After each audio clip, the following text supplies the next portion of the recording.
Finding great candidates to hire can be like, well, trying to find a needle in a haystack. Sure, you can post your job to some job board, but then all you can do is hope the right person comes along. Which is why you should try ZipRecruiter for free at ZipRecruiter.com/zip. ZipRecruiter doesn't depend on candidates finding you. It finds them for you. Its powerful technology identifies people with the right experience and actively invites them to apply to your job. You get qualified candidates fast. So while other companies might deliver a lot of hay, ZipRecruiter finds you what you're looking for. The needle in the haystack. See why 4 out of 5 employers who post a job on ZipRecruiter get a quality candidate within the first day. ZipRecruiter, the smartest way to hire. And right now, you can try ZipRecruiter for free. That's right, free at ZipRecruiter.com/zip. That's ZipRecruiter.com/zip. ZipRecruiter.com/zip. Follow the money. That's what I always say. You always follow the money. Yeah. This is Follow the Money with Mitch Moss and Paulie Howard on VSiN. Good to have you on board. We're live in Vegas, Circa Resort and Casino. So much going on, including a very busy night tonight in Major League Baseball. No day games, so they're all in the evening. And a lot to get into here as we go out to the Progressive guest line, as our friend of the show does an amazing job with Major League Baseball, MLB Network. Matt Vasgersian joins the program now. Hey, Matt, thanks for the time today. How are you? Good, guys. Always good to talk to you. Glad we could talk a little baseball here on a slower hockey and basketball night. Yes, right. Let's begin with this because I'm intrigued with what your numbers say for tonight with some team K rates in recent weeks or maybe like the last month or whatever that is, because I do have a bet tonight. And I want to see if it aligns with what you're thinking. What are your observations tonight with some of these teams in action and with how much they've been striking out lately? Well, and all this stuff's publicly available stuff. Just mine the data on Baseball Savant. But the 3 teams with the highest strikeout rates in June so far are the Phillies, the Mets, and the Astros. One of those really stands out for me tonight. I mean, the Phillies, they got the Miz tonight, so that number's probably going to be huge, which is maybe a stay away from for me. I don't know. It's 8.5. The Mets have 8.5. It's a tough number, but if anybody's going to get there, it's that kid. He's a freak. The Mets have a really good matchup tonight with 2 guys that strike out a lot of people. They got Nolan McLean going, but they're batting against Spencer Strider tonight, who he's not the 9-10 a start guy that he was pre-surgery, but he's always tempting to look into. And there are a couple guys in the lineup tonight that have never faced him. There's a couple guys in the Mets lineup tonight that have been striking out a lot. The guys at the bottom, MJ Melendez, Luis Torrens, even Ewing, some of their younger guys. But then you got guys that just don't strike out in that lineup, like Soto and Jared Young. So that's a tough one too. The one that's interesting to me is Houston, because they're in Kansas City against Luinder Avila, rookie right-hander, kind of a 3-pitch mix guy. He feels like the same kind of opponent that the Astros struck out 7 times against 5 nights ago in Anaheim, and Walbert Urania. Urania throws a changeup, which Luinder Avila doesn't. But, all these 3 teams, Phillies, Mets, Astros, have a 25% K rate this month. And I would imagine that Luinder Avila's number isn't huge because he's not a brand name guy. And if Jose Altuve's in the lineup, he struck out in 11 of his last 22 at-bats. If Loperfido's in the lineup, if Taylor Trammell's in the lineup, which I would expect them all to be against a right-hander, I could see the kid posting a decent strikeout number tonight. Okay, I'm looking at 4+ strikeouts minus 128. That's manageable. 5+ is as high as, plus 174, and then you can keep climbing the ladder from there. Yeah, that's interesting. I mean, I think he gets 4. I know I hear you guys talk about laddering props all the time in other sports, and if you can do that, yeah, I could see, again, like this is a lineup that struck out 7 times against Walbert Urania with a kind of a similar looking pitch mix, similar looking build too. Urania throws a changeup, but Urania didn't have a strikeout on his changeup 5 days ago. So I think 4 is pretty makeable number there. Okay. Love that information. Here's the player who I went with tonight, and I'm taking a walk on the wild side because the total is 14 out here in Las Vegas. But the Rockies, year to date, they have struck out at one of the highest rates in all of Major League Baseball. I'm going with Gage Jump and I liked him anyway. And then I looked at the VSiN.com prop projections from Up to AI. They like him to go over. Ballpark Pal has him getting 6. I played 5.5 over at plus 105, Matt. Yeah, I like that. And you're not paying much of a tax there, too. Mm-hmm. You know, Gage Jump is a strikeout guy. His minor league strikeout numbers were big. And I believe he's gone over in at least a couple of his starts, and he's only got a handful under his belt. I thought you were going to say Shane Baz. I've heard you guys go anti-Shane Baz on the show before. Sure. But I kind of like his matchup tonight against the Padres, who've got 5 players with a K rate of 25% or higher against his pitch mix, and a couple of guys with real big numbers like Ty France, big K rate numbers. So, I mean, Shane Baz can be tough. He can be kind of a guy you want to look away from every once in a while. He really had a clunker in Toronto last time out, but had 3 very good ones leading into that with strikeout totals of 6, 9, and 6. And I don't know what his number would be, but I could see Shane Baz against the Padres at home being interesting too. What do you think of Cy Young in National League? How juicy this is? You know, until Ohtani gave up the 3 in Pittsburgh this week, and that's the only time he'd given up more than 2 runs in a start, and he'd only given up 2 runs in a start once. It was either shutout or 1 earned in every one of his starts. Until that start, I was all about Ohtani for the Cy Young. I think he's singularly focused about it. I've spoken to Dave Roberts about it in detail. He agrees. He thinks that's the last missing piece. But it's funny how one start like that can change things. I mean, you still get him at what isn't Christopher Sanchez still the chalk for that award? Like, I almost feel like you got to wait this one out before you get involved, because something could change that could make a lesser candidate pop a little bit. Max Myers is still alive, man. He's undefeated. I mean, there are other guys that are floating on this race. Even though I'm still inclined to like Ohtani, I would just pump the brakes on that before you get involved. Okay. What about same league here in the NL? What do you think of the Rookie of the Year market? I think Sal Stewart's my guy. Weatherholt, the last I looked, was the chalk, the shortest shot. But all the baseball people, and I'm not hitting you with any numbers or stats or hard stuff here. This is just all anecdotal.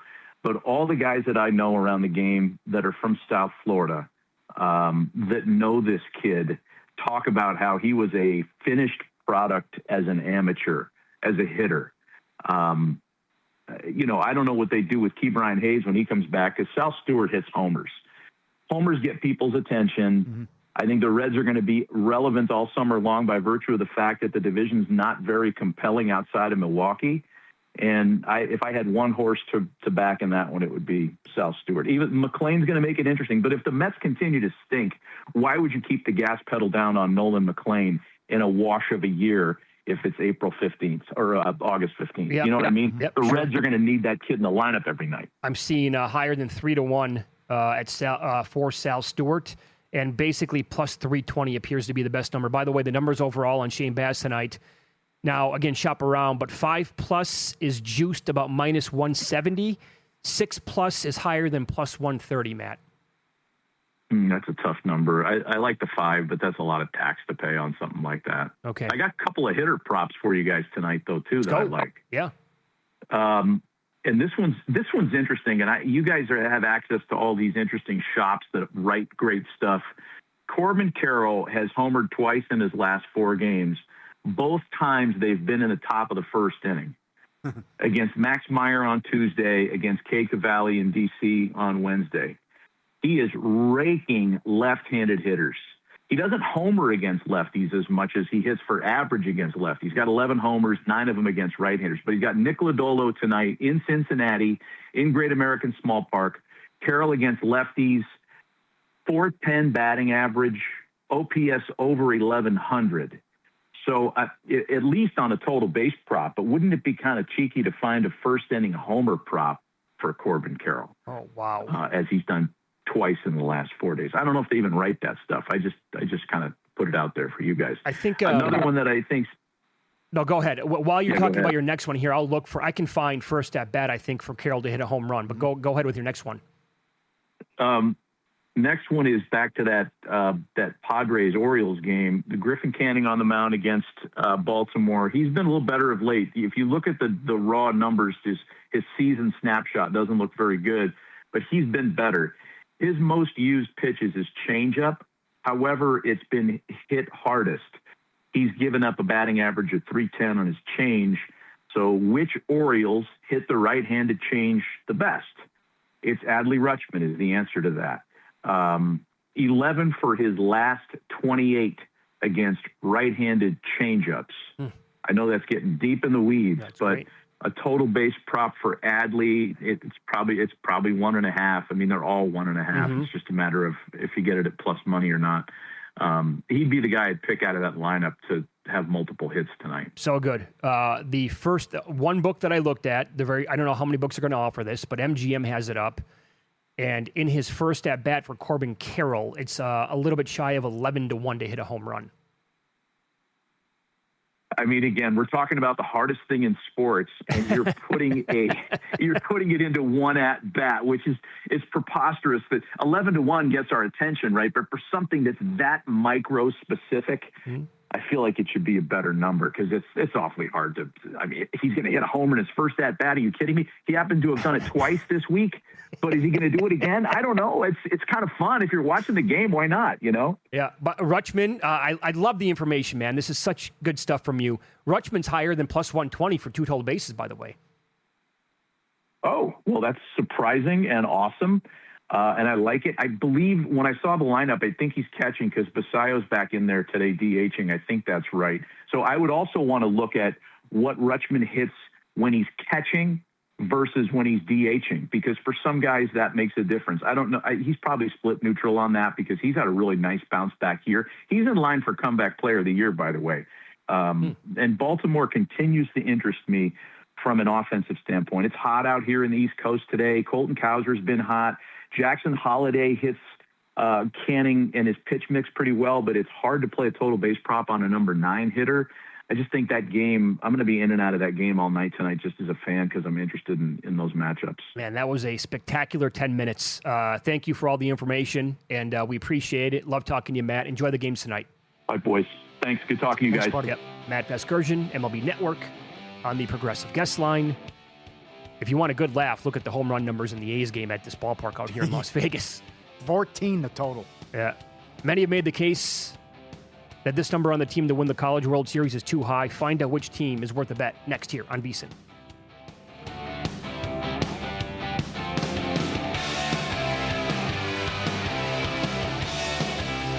So you're listening to this podcast because you want an edge. But what if I told you you're only halfway there? You've got the mindset. Now it's time to get the toolkit to match. Here's the thing. Pro bettors spend thousands on data and tools, but what they don't want you to know is you can get the same edge for a fraction of the cost with VSiN Pro. With VSiN Pro, you get access to expert picks, public betting data, prop projections, powerful tools, analytics, and more. Tap the link in the description and see why thousands of bettors are already using VSiN Pro to cash more bets.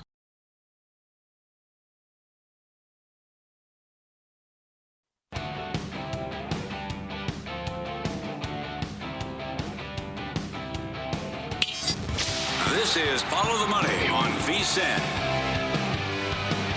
So Game 1 College World Series looks like it went West Virginia's way. 7-5. My app's a little bit slow here. But is that the score that you're seeing right now for a final score? Yes. 7-5. So they covered the run line, which was all over the place, as low as I think $1.35, as high as $1.60 that I saw today. They needed a 2-run base hit, tied at 5 in the bottom of the 8th to get that job done for you. And tonight we have a good matchup with Ole Miss taking on North Carolina. I know people have made the case. Matt Grissom made the case for Ole Miss yesterday on Money Moves. Mike Montesano, friend of the show, gave out Ole Miss on the network 45-1 weeks ago. They're playing tonight. They're a 20-cent dog against North Carolina. Tar Heels, one of the best teams in the country, obviously pretty much the entire year. But this is a team that just did some serious damage to get to the College World Series, and they were a massive long shot. And Jake Hassan was on VSiN Primetime breaking down the games, the future bets, and he made a case for a team in double-digit odds to win this thing. I think it's Oklahoma. I think Oklahoma showed a lot to me because in the regional play in Atlanta and Georgia Tech's region, They won that by outslugging and come from behind manner. And they were able to just go punch for punch with arguably the best offense in the country, or what was the best offense in the country in the regular season. Oklahoma was able to outslug them and come out of that region. And then in super regionals against Kansas, it was all run prevention. It was all the pitching staff. And so I think Oklahoma, for almost the second to last favorite in the outright market, I still think they have a ton of value too. They're the quote unquote sneaky team here, because if you get the good versions of Cam Johnson and LJ Mercurius, their top two starters, they're going to be cooking with gas there. Now, it's a huge if. Those guys were up and down, pretty volatile all year. But if you're going to get the version of them that we saw and the version of the pitching staff that we saw last weekend in Lawrence, I think everybody else in this field is in big, big trouble. Pretty good combo when they outslugged Georgia Tech, who had an incredible offense this year. And then in Lawrence, their pitching staff turned it on and they were incredible. Well, if they get a combination of both, then at 18-1 to win this thing, they could be live. I trick you. I mean, that side right there, that's the SEC bracket that we're getting. And that begins tomorrow. They get Alabama, and then a little bit after that is Texas against Georgia. And those are two behemoths right there following them, obviously. I know. Should be a lot of fun. Should be a lot of fun. College World Series getting more popular by the year. Mike Palma said that the betting action has gone up significantly over recent years. There's also this tonight. The betting handle at a lot of books won't stop on Team USA as they take on Paraguay. Dave Mason is in charge of a PR for an offshore book, BetOnline. And he tweeted this out the other day. As expected, even more last-minute Team USA World Cup futures money is piling in. Our USA liability increased by about 25% since just last night. And then he said the exposure that they have is now almost 8 times greater than the 2021 Tampa Bay Buccaneers, which was their biggest team futures loss in the history of BetOnline. 8 times bigger than that with USA. Yeah, not surprised. People want to bet what they want to see and also back your country.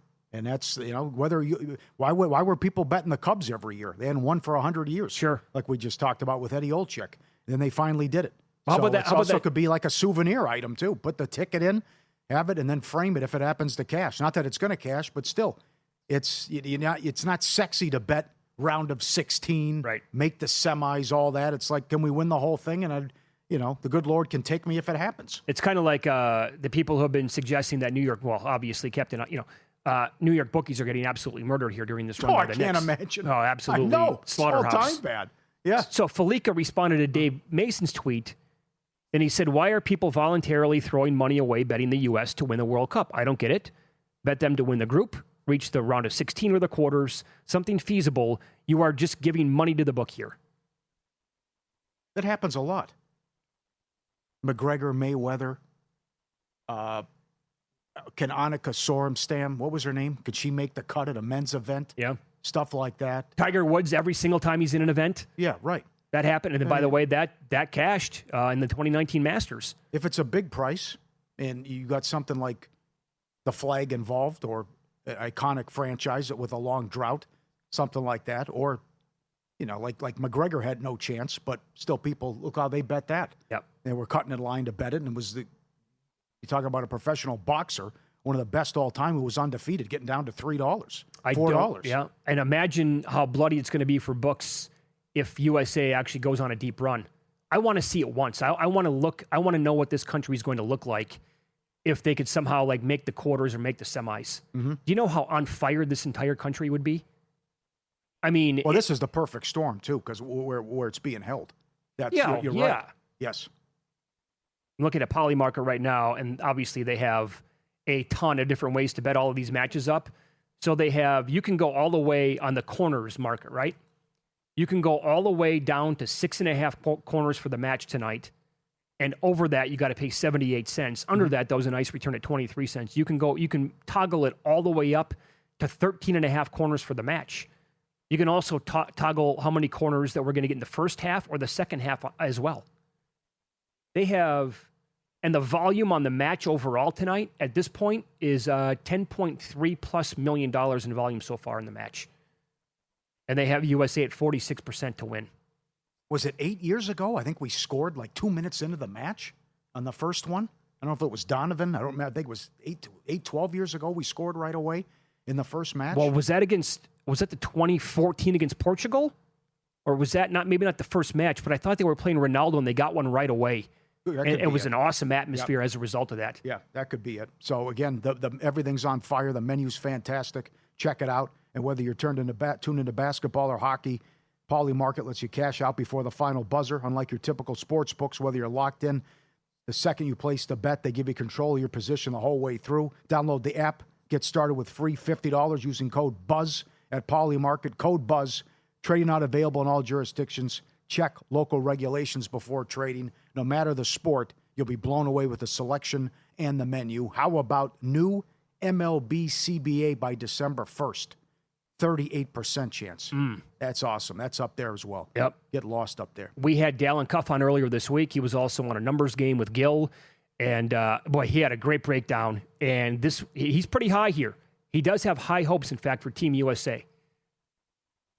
Absolutely. It's kind of table stakes. I will say, describing American soccer fans, you sounded like Knicks fans there for a minute, too. Oh, yeah. It just sounded a little bit like what I've heard here in the tri-state area recently. But I digress.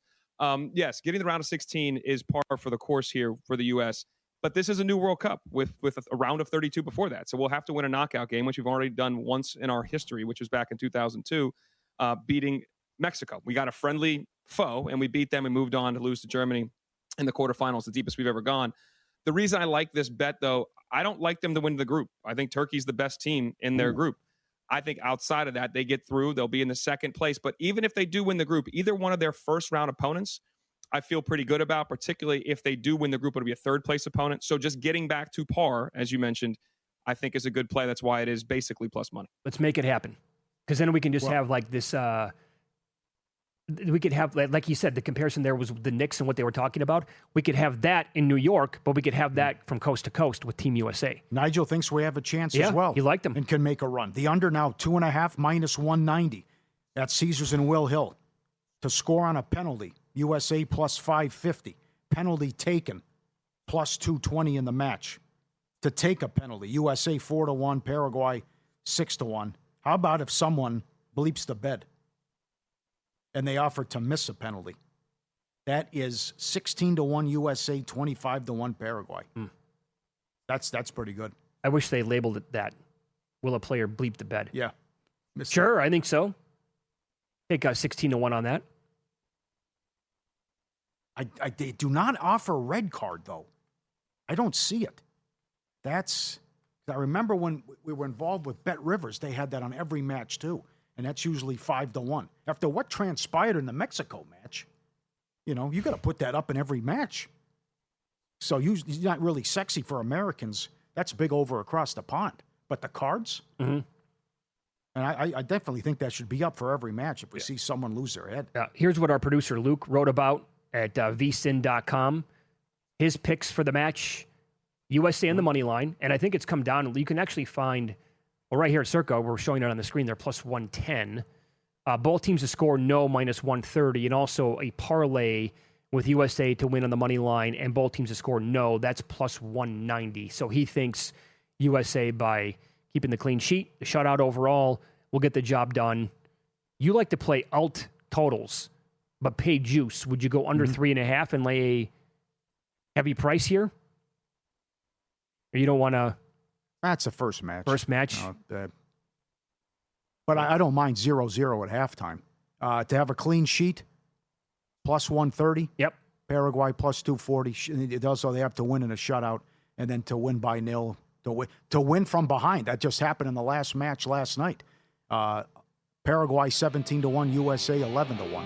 That's good. Yeah, more betting angles on the match and the World Cup itself. Chris Wassel is going to join the program coming up at the top of the hour. Up next, NBA Finals. So what happens at Game 5? Can the Spurs recover from the biggest meltdown in the history of the Finals? We'll ask Matt Moore from the Action Network next here on VSiN.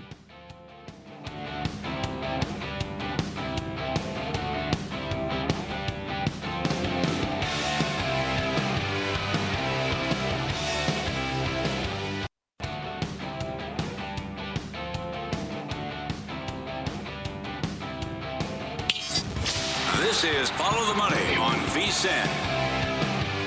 We have to wait until tomorrow night to get Game 5 of the NBA Finals, but the wait's going to be worth it. Here at Circa, Spurs are laying 5, total 217.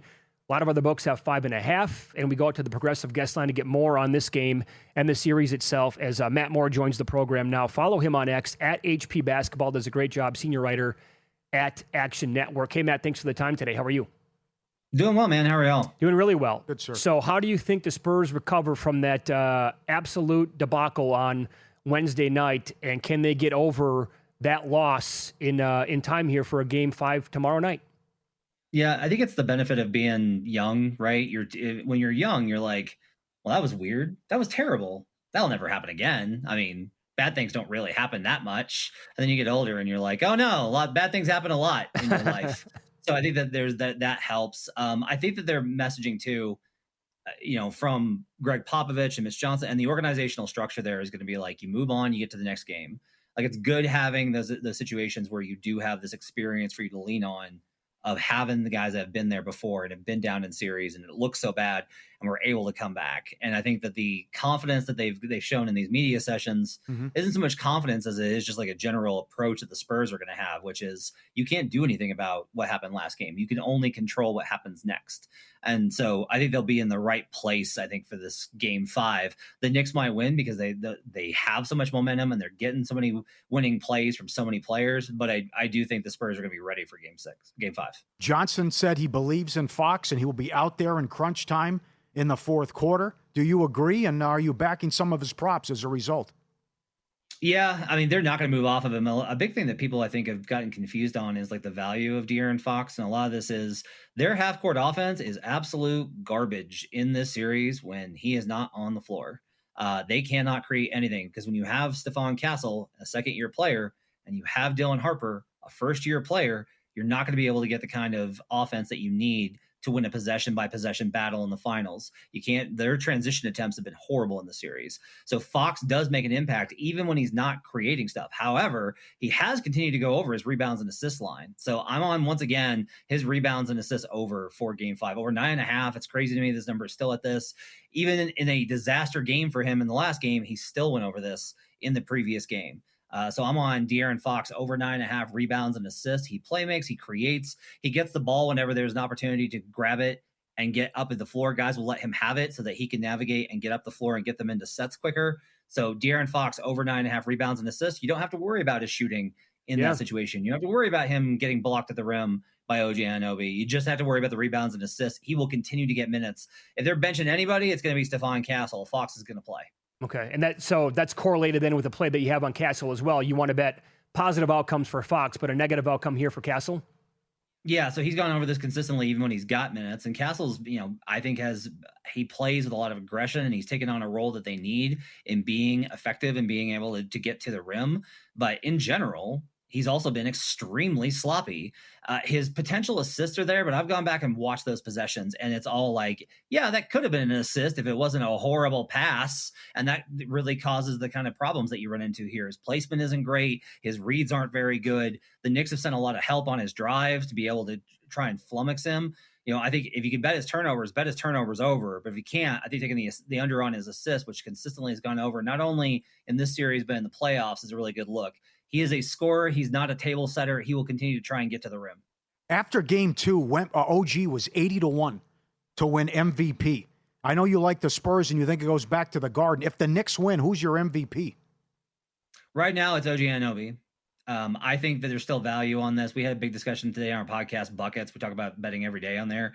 And it's a matter of, yes, the line has moved so much where he's plus 210 consensus in the market. Is that enough? Because Zach Lowe has come out and said he'd vote for OG right now, point blank. You've got the Hoop Collective on ESPN saying they would vote for OG Anunoby right now.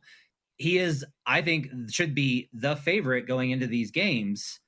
And even if they get out of Game 5 and there's more of a separation between the Game 4 tip back and Game 5, I still think OG is going to be able to do it. Anyone who really has paid attention to the series knows Brunson's been extremely inefficient.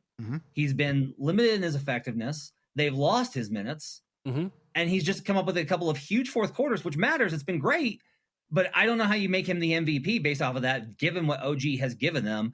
I think there's still actually a little bit of value on Karl Anthony Towns. Everyone thinks I'm nuts. It's 40-1. Only at 40-1 do I like that number. But look, If Towns comes out and has a great game 5 and they lose, and then follows it up with a great game 6, and it's asking a lot, if Jalen Brunson will just pass the ball to him, Cat's been awesome in this series. And I still think that there's a possibility for that to be live. But I do think that OG Anunoby right now is the MVP, and it's still worth betting at plus 210.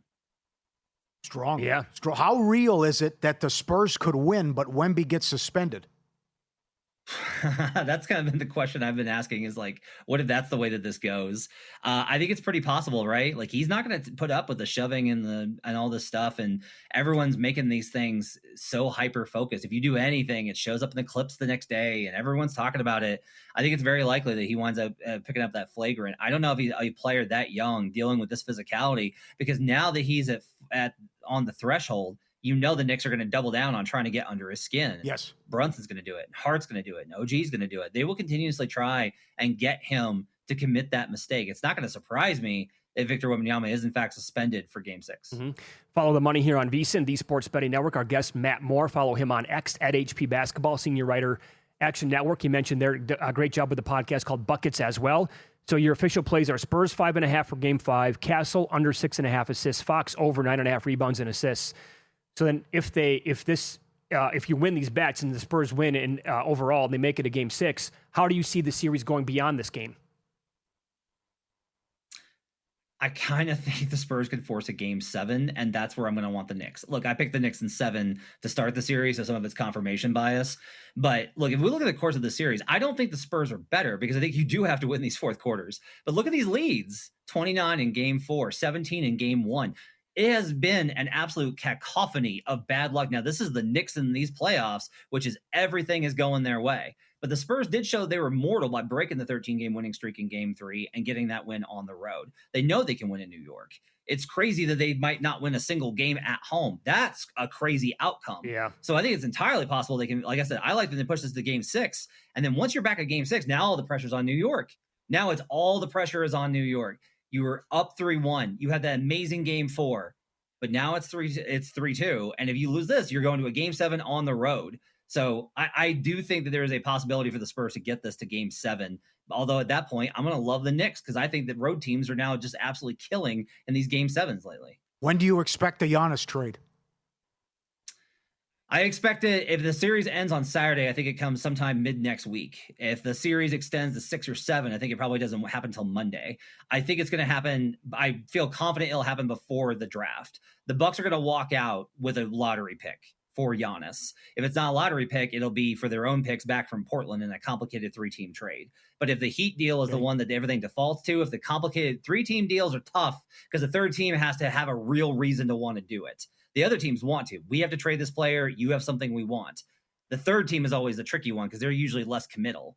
If it goes back to Miami, that's the 13th pick. They need the 13th pick from Miami. I've heard Miami hasn't been as engaged on the workout front, in part because they're not anticipating having the pick. They're doing some workouts, but not as many. It'll be interesting to kind of see how this works out, but I expect the deal to be done on at least before the draft begins. Boy, some of the packages I've seen out there floated as rumors. The one from Miami looks great to me in return. The one from Minnesota I think might look a little bit better. Is there a team that you would lean to right now that he would end up on?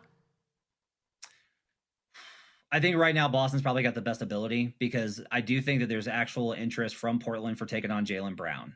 And if they take on Jaylen Brown and they're willing to send the Bucks picks back to Milwaukee, Milwaukee almost has to take that because with the new lottery rules, it may be more valuable just to have control of your own assets back than to get a high pick in the future that you're trying to gamble on with Miami's future picks or the Warriors' future picks. So if Boston's able to get Portland committed to taking on Jaylen Brown and sending enough of those assets back to Milwaukee to make the money work and for Milwaukee to be satisfied, I do think Boston would have the best case here. I think Miami is the default option, which is why their offer leaked. The Bucks are leaking that offer to then go around and be like, this is what you have to beat. Awesome stuff, Matt. Excellent. Yeah, as always. Thank you so much for the time. Best of luck with Game 5 and beyond if it comes to that. Thank you. Thanks, guys. The Boston stuff is really heating up. Yeah. In the last couple of days. Let's get it interesting. And it's awesome at Pauly Market. Download the app. Get free $50 using the promo code BUZZ. And we're brought to you by Pauly Market. Get $50 on them to trade in Game 5 Saturday night. Can't wait. And again, the markets and the mention markets, everything they have up there, and the big move on OG for MVP. There's another one now. Zach Lowe, Tim Bontemps, Brian Windhorst, OG's my guy for MVP. $50 free, code BUZZ at Poly Market. There was a book out there, a national book last night that still had 3-1 on him. That did not last long. This is a mini stall. It was 80-1 after game 2. I know it. You'll tell your story about this later in the show. And also, we got to get into some of those the numbers at Poly Market for Giannis, where he could end up, and some of the rumored deals with these teams. And the Opta AI projections are showing one of the biggest edges I can recall for a player prop. Tomorrow night, Game 5 of the NBA Finals. Find out which player that is next year on VSiN.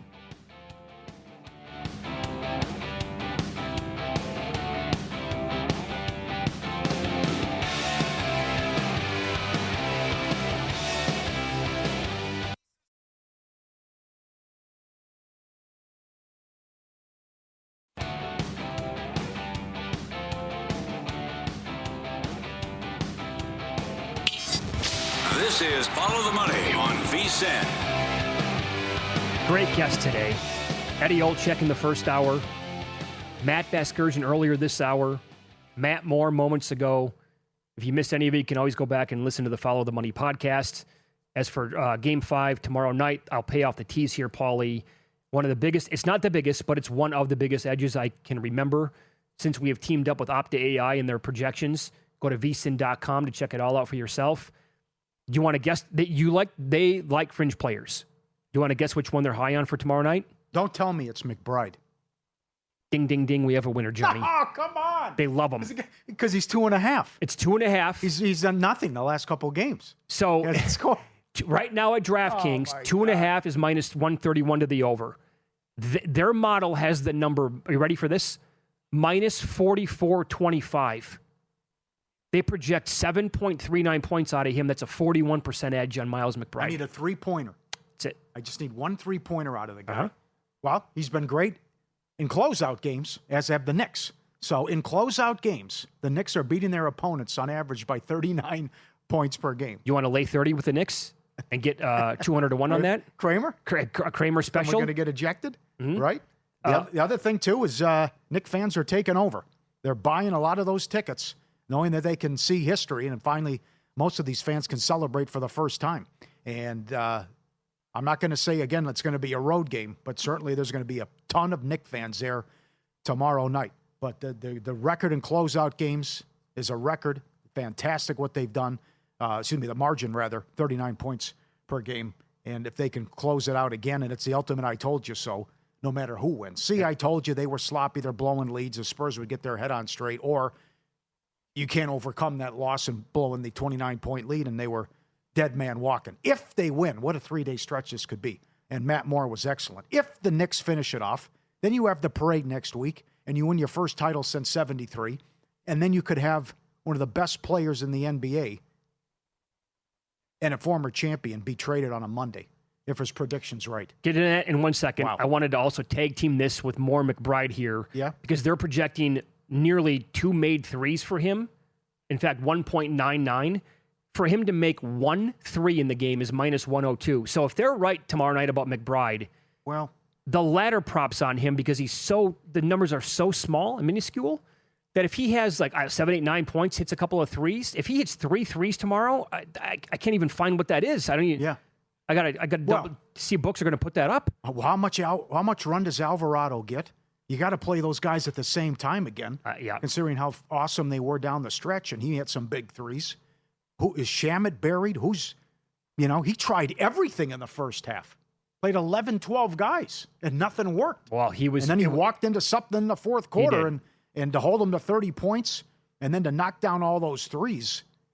The first things first is their foul trouble. And you know who I'm talking about. Because you got to be concerned with Cat if they attack him, and that was a great job. One thing they did do well was Johnson drawing up a play immediately, and Cat had 2 fouls in 62 seconds. Sure, I think they'll probably do something similar to that. But also, the Knicks are going to be ultra physical with Wemby. Oh, you got to bait them. They're going to do that. You got to try. Yeah, and they will. Yep. They will. He's a hothead. You saw what he did to Alvarado and Brunson.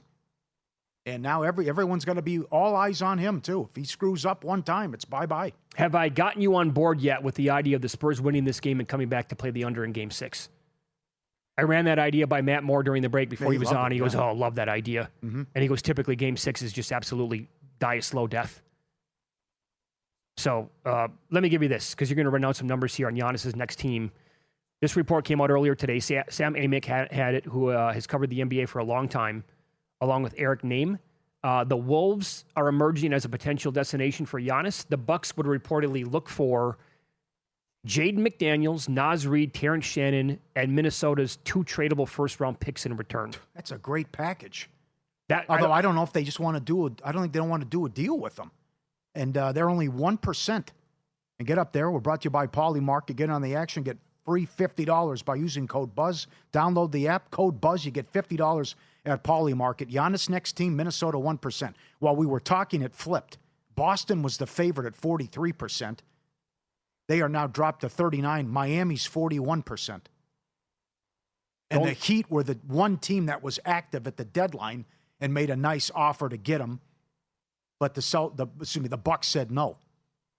But that's still an attractive package from Miami. And as I've said many times, watching Pat Riley's year-end presser, he wants him in the worst way. He needs size. He needs help from Bam. And he's not high on Hero. Well, that trade, the offer there, again, that we talked about the other day, was Hero, Wisconsin kid, too. Yeah, Jovic, the 13th pick, Jaquez, and other parts. I'm seeing one where Jaquez is left out. I was going to say, that's crazy, because to your point, you raise the other. Who do I have left? It's going to be Bam and Giannis, and then what? Norman Powell, okay. Wiggins, other pieces. I got to keep Jaquez. And then it came out a little bit later today that the Wolves have made one of the players they made untouchable is McDaniels. So that might be the Bucks might be talking to a brick wall about that. Also, how about this? All these reports that came out today, the Nets are expected to offer Austin Reeves a full max contract in free agency. The Pistons and Hawks also have interest in him. What's going to happen? So do they not? They're not going to try to. They don't want to give that guy the max. Reeves will be a Laker. I think the Lakers will work it out with LeBron too. At Polymarket, 65%. He's on the Lakers next year. Okay, so I do like this Jaylen Brown to Portland though. And again, the West would be stacked because Utah's going to actually try to win and compete. Yeah. And they could be feisty. Portland was a playoff team, and they would add Jaylen Brown. Right. I would love to see that trade with Portland, Boston, that'd be great. And Giannis going to the Celtics and Brown to Portland and whatever goes back to Milwaukee. Now, there was this earlier today on the Pat McAfee show. It's Rich Paul, so take it for what it's worth. But he said that 10 to 12 teams are showing interest in LeBron James. And I don't think he's going to be a Laker. I think he's gone because I think he knows that he can't win a title with the Lakers moving forward, and who knows how much time he has left. Well, he can, and where can he though? That's the $64,000 question. And the one report that came out is that the Warriors could do everything that they possibly can to, it's tricky with the lingo and the language and how but they could sign him to a $15 million contract, and then they could give up a bunch, including Jimmy Butler and others, to get Kawhi Leonard. And then that's how they would try to go for a title in Golden State. And I'm guessing that LeBron and Curry would probably retire together at some point down the road. I think LeBron wants to retire a Laker. Will the Lakers play ball? Pelinka said they want to keep him, obviously, but it comes down to what they can offer him and the money. And I know Paul also said they would demand an explanation if he didn't get a good offer financially. The comeback is I got to pay Reeves. I mean, I got to pay you, Reeves, right. Luka, and I have to have a competitive team.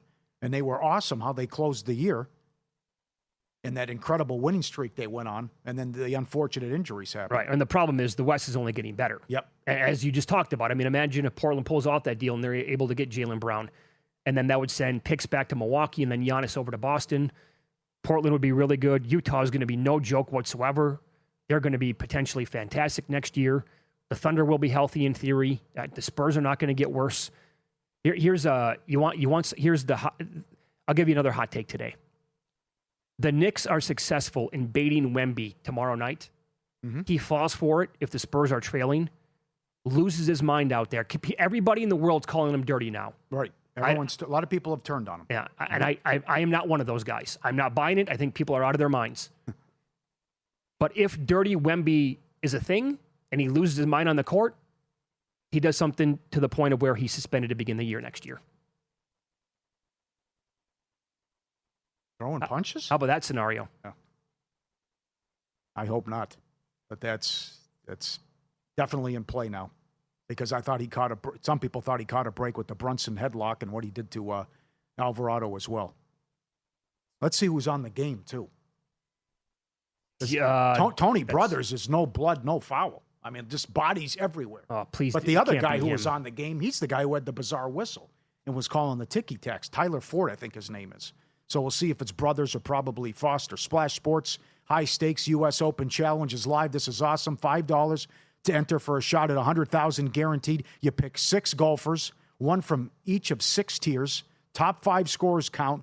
Worst golfer gets dropped. Lowest score wins. Find the value across the board. Multiple entries are allowed. Build a few different lineups. Increase your shot at the $100,000 prize. New players using promo code VEASAN get a 50% deposit match up to $100. A free Quick Picks entry up to $20 and 100% Quick Picks payout boost on an entry up to $20. Sign up now. SplashSports.com/VEASAN. Code VEASAN. Select states got to be 21. SplashSports.com/VEASAN. Code VEASAN. High stakes U.S. Open. Good luck. I have people reach out to me almost every day about signing up for the contest that we do at Splash. They do a terrific job with those events. Team USA plays their first match in the World Cup tonight against Paraguay. We'll examine the game and get some betting advice coming up next here on VEASAN.